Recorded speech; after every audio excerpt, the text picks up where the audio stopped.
Hello friends, welcome back to the Money video guys and my YouTube channel guys. Today friend we are going to talk about guys auto rotate how to enable in Realme phone device. Friends you want to on means you want to enable your auto rotate mode setting. So how can we enable and how can we use this auto rotate setting in our Realme phone device? Today we will talk about.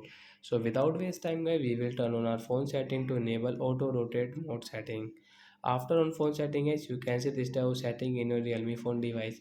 So then you will have to click on guys the display and brightness setting guys. Tap on display and brightness guys. Then guys we will scroll it and once you can see your auto rotate. So when we will enable from this right side icon. After enable guys you can use this auto rotate setting. Guys you want to rotate your screen guys you can rotate like that guys.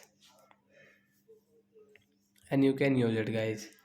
So like that guy we can enable auto rotate setting and we can use it in Realme phone device. So that's it guys. Thanks for watching the video. Bye guys.